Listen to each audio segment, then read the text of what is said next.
My name is Lila, and I'm 22 years old. Life hasn't been easy since my dad remarried. My stepmom, Vanessa, has always made me feel like I didn't belong. She treats me differently from her own kids, and I often feel invisible in my own home. One morning, I woke up to a lot of excitement in the house. Vanessa was busy packing her bags, barking orders at my dad and her two kids, Emily and Chris. The house buzzed with talk of a luxury vacation to the Bahamas. I watched from the corner of the kitchen as Vanessa showed off the fancy hotels she'd booked and the activities they'd planned. I hadn't heard a word about this trip until now. Why wasn't I invited? I asked, keeping my voice steady. Vanessa turned to me with a fake smile. Oh, Lila, this is a family trip. You know, for our family. She emphasized the word our in a way that stung. I am family, I shot back, trying to hide how hurt I felt. Vanessa laughed, her tone dripping with mockery. Sweetheart, this trip is expensive. Poor people like you couldn't afford something like this anyway. Don't take it personally. Her words hit me like a slap in the face. I worked hard, juggling school and a part-time job. Every dollar I saved went toward my future, something Vanessa clearly didn't care about. I clenched my fists under the table, but forced myself to stay calm. Dad. I looked at him, hoping he would stand up for me. But my dad, as usual, avoided my gaze. It's just better this way, Lila. Maybe next time. I left the room without another word, feeling angry and betrayed. As I sat on my bed, trying to calm down, my phone buzzed with a notification. It was from my bank. My jaw dropped as I read the message. $12 for $50 charged to your credit card. My heart started pounding. I didn't remember spending that kind of money. I quickly opened the app and checked the details. The charges were for airline tickets, a luxury hotel, and even spa packages. A wave of anger surged through me. Vanessa's family trip was being paid for with my money. I couldn't believe it. My dad had used my hard-earned savings to fund this vacation, and Vanessa had the audacity to tell me I didn't belong. I knew what I had to do. I grabbed my phone and called my bank. I need to cancel my credit card immediately, I told the representative. There's been unauthorized use. By the time I hung up, I felt a mix of anger and satisfaction. Vanessa and her perfect little trip were about to hit a big roadblock. I wasn't going to let them walk all over me anymore. The next morning, I woke up to chaos. Vanessa's shrill voice echoed through the house as she screamed at my dad. What do you mean the payments didn't go through? She screeched. Everything was confirmed yesterday. I couldn't help but smile as I walked into the kitchen, where Vanessa was pacing back and forth. My dad stood near the counter, his face pale and sweaty. Emily and Chris sat at the table, looking confused. Did something happen? I asked, pretending to be clueless. Vanessa spun around, glaring at me. Our trip is canceled, she snapped.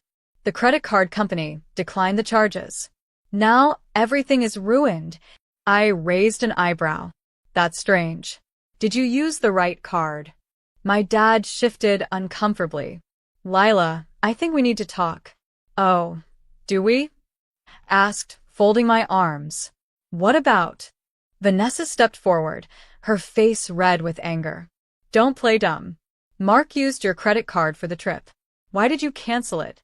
My heart pounded, but I stayed calm. Wait, you're saying you used my credit card without asking me?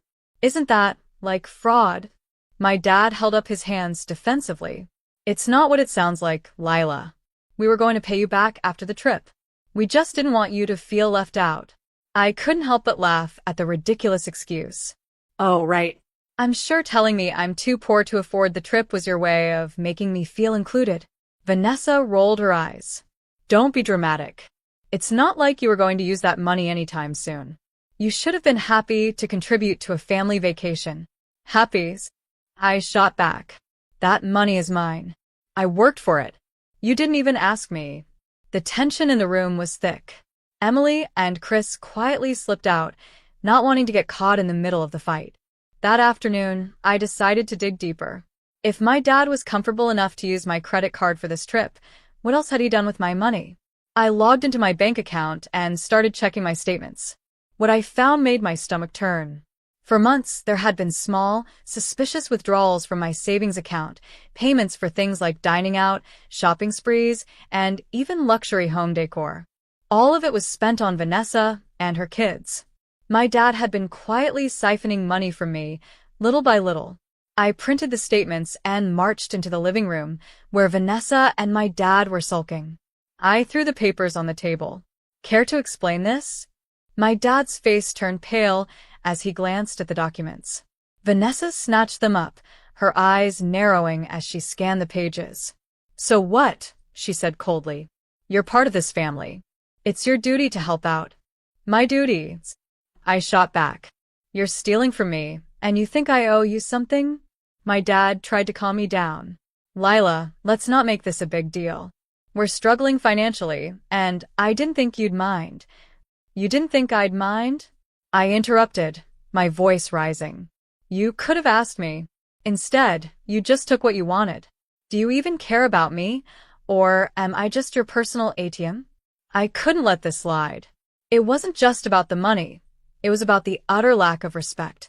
The next day, I went to the bank and froze all my accounts. I opened a new account in my name, ensuring my dad couldn't touch a single penny. But I didn't stop there. I filed a formal complaint with the bank, documenting every unauthorized transaction. If my dad wanted to behave like this, he'd have to face the consequences. Later that evening, Vanessa stormed into my room. You're selfish, she spat. All we wanted was a nice trip to bring the family closer, and you ruined it. You've embarrassed us. Embarrassed you? I said, standing my ground. You embarrassed yourselves by stealing from me. If you want luxury vacations, maybe try earning them instead of taking what isn't yours. Vanessa glared at me, but I didn't back down. For the first time, I felt powerful, like I was finally taking control of my life. A few weeks later, I got a call from the bank. My complaint had triggered an investigation into the withdrawals. As it turned out, my dad had also taken out a loan in my name to cover other expenses. I confronted him with the evidence, and this time, he couldn't deny it. You're my daughter, he said weakly. I thought you'd understand. I do understand, I replied coldly. I understand that you and Vanessa only care about yourselves. But this ends now. I reported the fraudulent loan, and my dad was forced to pay it back. The financial pressure became too much for Vanessa, and she left him, taking Emily and Chris with her. As for me, I moved out and started fresh, finally free from their toxicity. I got a better job and built a life where no one could take advantage of me again. The last time I saw Vanessa, she tried to ask me for money. I smiled and told her, sorry, I don't lend money to people who can't afford to pay it back. Moving out was one of the hardest things I'd ever done, but it was also the most liberating. I found a cozy little apartment across town, far away from Vanessa's controlling grip and my dad's excuses. It wasn't much, but it was mine, and that was enough. After settling in, I focused on rebuilding my finances. I picked up extra shifts at work and started saving aggressively, determined never to let anyone misuse my money again. I even started taking an online course in personal finance, learning how to protect myself from situations like the one my dad had put me in. A few months later, I heard through mutual acquaintances that Vanessa was struggling.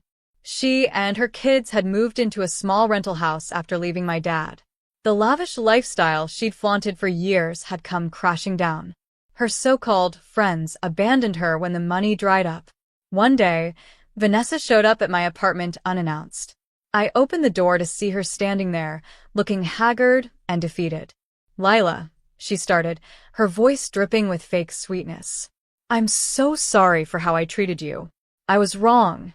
Things are really tough for us right now, and I was hoping you could help out just this once. I crossed my arms and leaned against the doorframe. Help you? You mean like you helped me by stealing my money? Vanessa's face turned red, but she forced a weak smile. I know I made mistakes, but I'm still your family. Family doesn't treat each other the way you treated me, I said firmly. I worked hard for what I have, and I'm not about to throw it away on someone who only cared about me when it was convenient. Vanessa tried to protest, but I shook my head. Goodbye, Vanessa, I said, closing the door. And good luck, you'll need it. A few weeks later, my dad reached out. He asked to meet, saying he wanted to apologize. I agreed, but only because I needed closure. When we sat down at the small coffee shop, he looked older and more tired than I remembered. "Lila," he began, "I've been doing a lot of thinking. I realize now how much I hurt you. I should never have used your money without asking." I studied him carefully. For the first time in a long time, he seemed genuine. "Why did you do it, Dad?" I asked. "Why didn't you just talk to me?" He sighed, running a hand through his hair. I was desperate. Vanessa kept pushing for more trips, more shopping, more everything. I thought if I gave her what she wanted, it would keep the peace. But I ended up hurting the one person who actually cared about me. I felt a pang of sympathy, but reminded myself of the damage he'd caused. "You need to understand something, Dad," I said. "I'm not here to clean up your mess anymore. If you want my forgiveness, you'll have to earn it." He nodded, tears welling in his eyes. "I'll do whatever it takes." The experience taught me the importance of setting boundaries and valuing myself.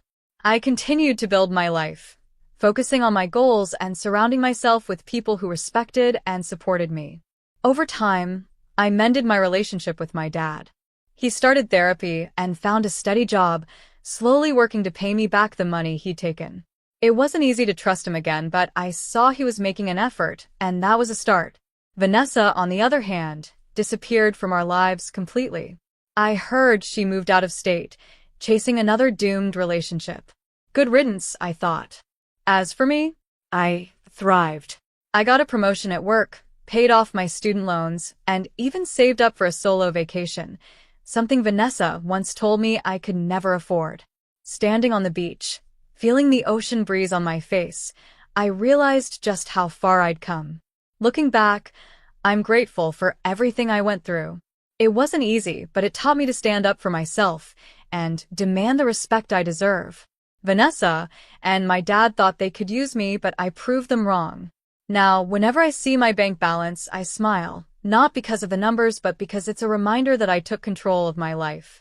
And that is a luxury no one can take away from me.